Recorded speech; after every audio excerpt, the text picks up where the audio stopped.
Okay, welcome to our set of videos on electric circuits. This is a very large chunk of your curriculum. On the AP test, you can expect one short answer question to deal with some application of circuits, and you can expect probably, I would say at least 4 or 5 multiple choice questions to deal with circuits. So that all being considered, this is about 15% of the course. You have a good basis on circuits from last year, but now we're going to up the game a little bit. We're going to study circuits at an even greater depth. And honestly, this is one of my favorite units because we start to move out now from, kind of baby circuits to circuits that you might actually see being useful somewhere. Okay, so that being said, these first couple of videos are going to be mostly review. We'll start off with just, what is a circuit? Or not what is a circuit, but what is in any circuit and what's the point of a circuit? Any circuit has 3 basic components. The first is a power source. The point of any circuit is to efficiently deliver energy from one place to the next. And we design circuits so that we can get the energy exactly where we want it to go. We're not just like transmitting it, through air or through some other medium. We're taking this energy through wires, very specifically from our power source to what will be called our power consumer. A power source is something like a battery, or you might hear the term a cell, or something else like that. And the symbol, because we're going to be drawing circuits again this year, for a cell looks like this. The symbol for a battery is just essentially a couple of cells stacked together. It's not really too big of a difference. Okay? So a power source, something that has energy stored and we can go to that source for energy. The second thing any circuit needs, obviously, is wires. And wires are just drawn by lines. I'm not going to bother drawing lines right now. Okay, wires are how we get the energy from the power source to our third important component, the power consumer. And the power consumer, the ones we'll take a look at, are resistors, which look like these, or lamps. And you might even see lamps drawn as resistors, but I'm going to go with the symbols that you learned last year in regions. Okay, that's the symbol for a lamp, that's a symbol for a resistor. So a very simple circuit might look like this. You have a power source, you have wires connecting that to some consumer, and then wires connect it back to the power source. So we have a closed circuit. There is a full path for the current, and we'll get to current in a second, to travel through. If you don't have one of these things, then your circuit will not work properly. If you don't have a power source, then your circuit will not run as it's supposed to. There will be no energy, no push for that energy to get to where it has to go. Without wires, your energy will not get to where it has to go. And without a power consumer, if we were to take out this resistor and just connect this with wires, that would be what's called a short circuit. You would be sending essentially the charges in the circuit around so fast that they would essentially either burn up or blow up your circuit. You don't want that. You need something to consume all that power. The main equation for dealing with electric circuits is known as Ohm's law. Ohm's law is an equation, and we'll do a whole bunch of labs and activities with this. As an equation, Ohm's law is written out as follows. The change in voltage is equal to the current multiplied by the resistance. In equation form, that looks like this. V equals IR. The neat thing, and we'll talk about what voltage, current, and resistance are in just a little bit. The neat thing about Ohm's law is that this equation is extremely versatile. It can be applied to either individual parts of a circuit, or the entire circuit all at once. In other words, this equation is true, following some guidelines. This equation is true no matter if you're looking at one little piece of a circuit or the circuit as a whole, which means it's very, very useful. Let's go ahead and define some of these terms like voltage, current, and resistance. When we talk about voltage, there's a whole bunch of terms that we might actually mean. Technically, what we're usually talking about is voltage difference, the difference in voltage between 2 points.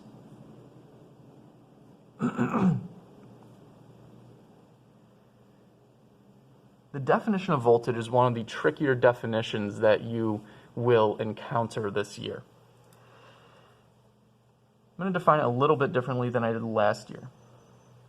Voltage difference is the change in the electric potential energy. Remember, potential energy is usually represented with a U, so I'm going to write change, delta, U, potential, electric potential energy, per unit charge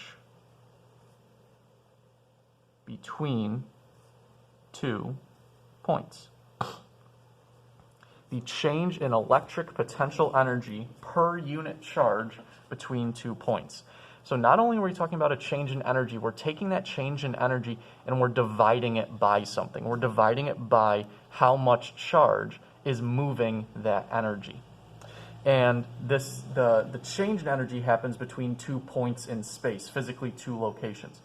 So let me give you a sort of example. We know that we've talked about changes in gravitational potential energy in the past.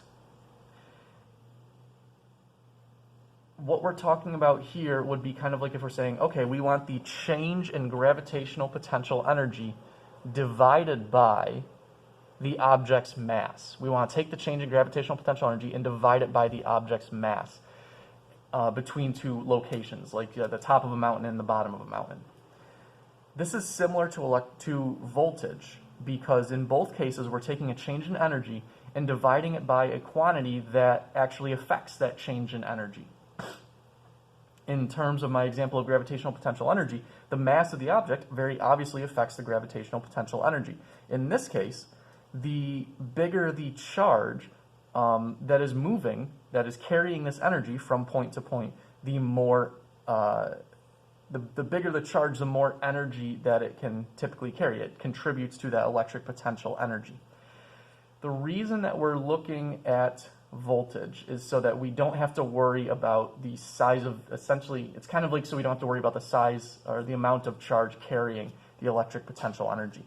We just simply want a map of, okay, let's take how much energy has been transferred divided by how much charge was doing the transferring, because that's what's happening in any circuit. Charges, electric charges, are taking energy, they are storing energy, and they bring it from one place to the next. We don't want to have to account for the size of the charge that is taking that energy around. We just want to know how much energy per charge is being transported. That's really what we're caring about here. I know that's a tough definition, but that's really what we're looking at. Voltage is a scalar quantity, does not have a direction, and the units of voltage are volts. And that can get a little tricky. You have to know whether your capital V means you're talking about the quantity voltage or the units of that, which are volts. What you'll find is that positive particles, if left to their own devices, travel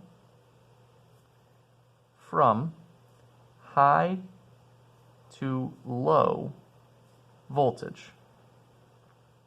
They travel from high to low voltage. Another name for voltage that you might see, and last year you talked about potential difference and electric potential difference and all these other terms, and those all basically mean sort of similar things. Voltage difference or potential difference is what I'm typically going to stick with, even though you guys will probably end up just saying voltage. Another term that I want to introduce to you this year is EMF, which means the same thing as voltage. It's an old-fashioned word for voltage, and the symbol for EMF is kind of like a curly E. Before we go on to current, I do just want to make one more point about what voltage really means. Maybe just put it into slightly better words so you understand a little better. Essentially, voltage tells how much energy is lost or gained per charge. So you've got all these charges that are gaining or losing energy as they pass through these different circuit elements. What the voltage difference tells you is for each of those charges how much energy is lost. Okay, how much energy is lost or gained per charge. Let's move on to current. Current is actually pretty easy to understand compared to voltage. Current is simply the number of charges passing a point per unit of time.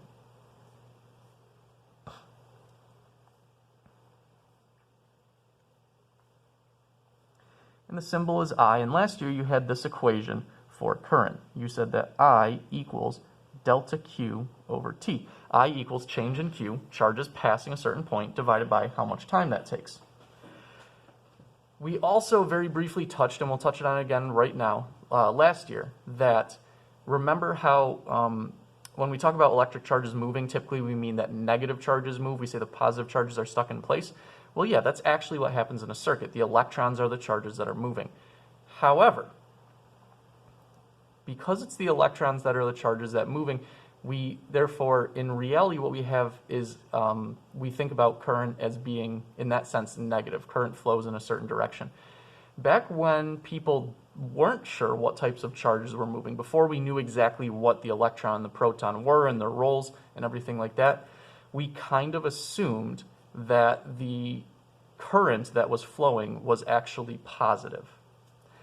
Now, positive current and negative current, obviously it's two different things, but they can be looked at the same if we assume that any positive current, if we assume that positive current that is flowing flows the opposite direction as the negative current that is actually flowing. So we have something called conventional current and then actual, real current. Real current is what is actually happening. The negative charges are flowing a certain way. It is theoretically and practically the same thing to, instead of thinking about negative current and having to throw negatives in there, to think of current as being the flow of positive charges in the exact opposite direction. It's kind of like a double negative. In any case, for current, the units of current, as you can tell from this equation, are coulombs per second, which is the same thing as an ampere, or an amp, or just symbolized by A. Okay, so the example I like to give for current is that current is kind of like, imagine you're standing, if you've ever gone and seen the Boilermaker over the summer, imagine you're standing on the street and you're watching, it's halfway through the race and all the people are running past you. Current is kind of like counting how many people move past you in 1 second. Is it 10 people? Is it 20 people? Is it 5 people? That is essentially what a current is. You're just counting the number of charges that pass by a certain spot. Okay, let's talk about resistance, because this resistance has to deal with both voltage and current. The definition of resistance is technically the ratio of voltage difference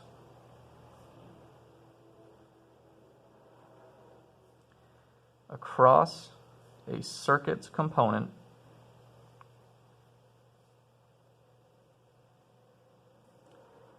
to the amount of current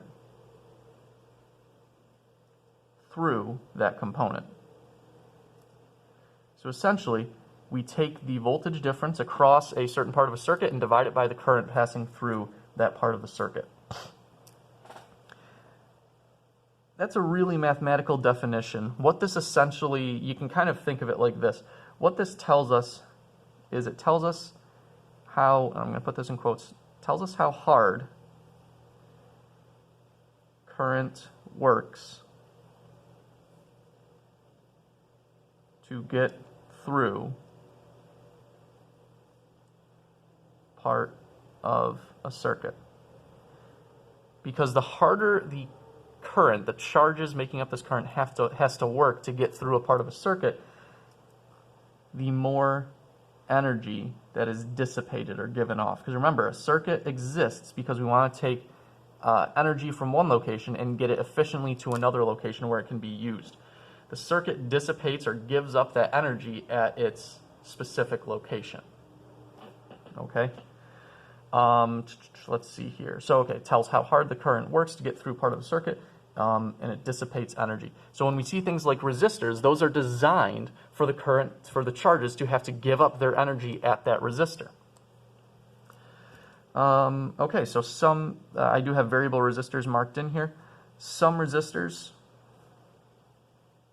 such as the ones you might have seen last year on simulations or in labs, they have a fixed resistance, a fixed ratio of voltage to current. And if you need a translation for this ratio of voltage difference across circuit component, just think of it as R equals V over I. Divide the I to the other side. Some resistors have a fixed ratio of V to I. Some can change. I hope this year to be able to have a variable resistor that I can show you because they're kind of neat. So typically when we talk about resistance, we're talking about resistors or lamps or some other circuit component. We don't usually talk about the resistance of a wire, but wires do have some resistance. They have very low resistance. And that makes sense because you don't want to dissipate your energy in a wire. That's not the end goal for the energy these charges are carrying. So wires have very low resistance, but it is measurable.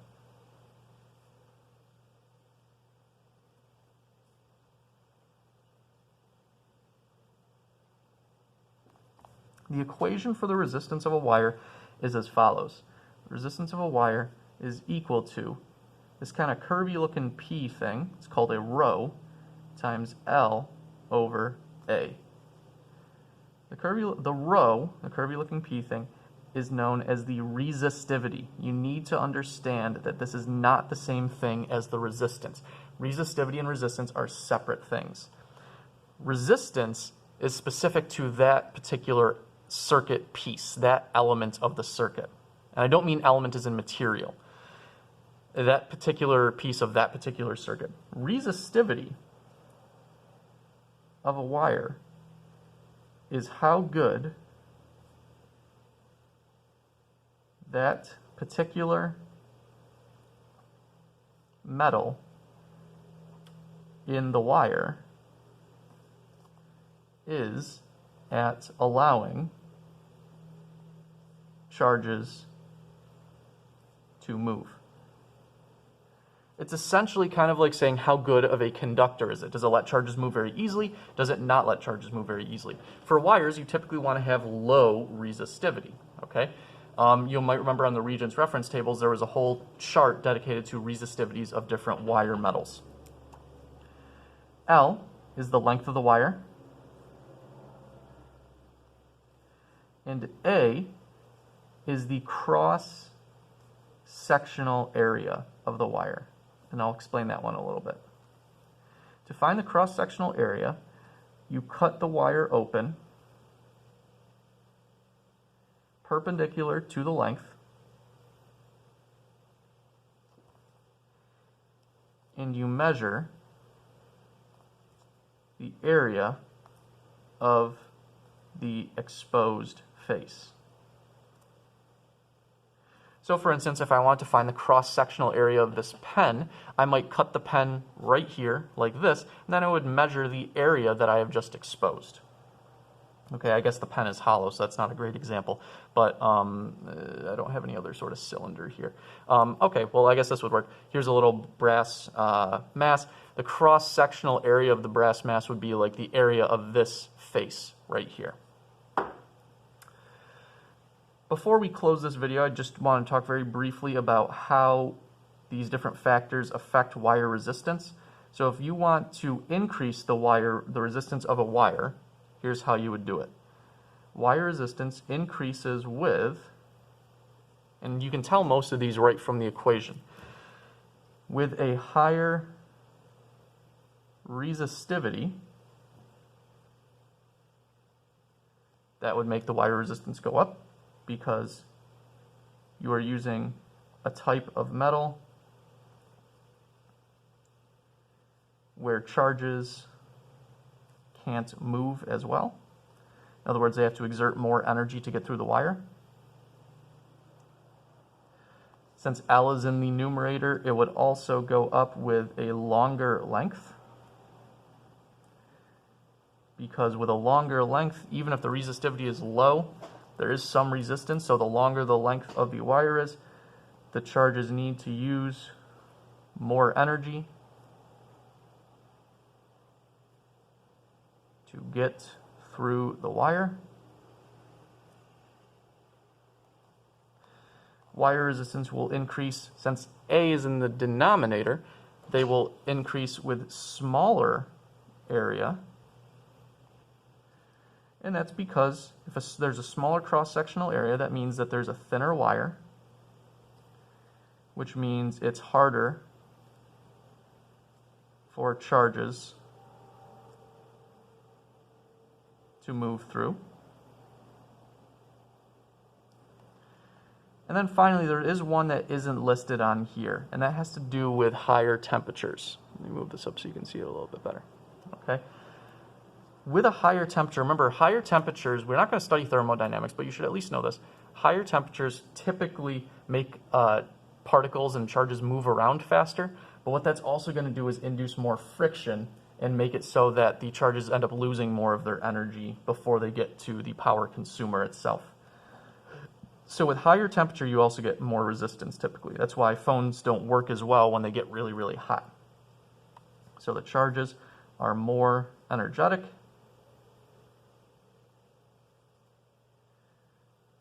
But more friction causes energy losses. Okay, so those energy losses end up being greater. So there's the first part of the kind of basics of electric circuits. When we come back, we'll talk about different types of circuits and also some tools that help us to evaluate circuits.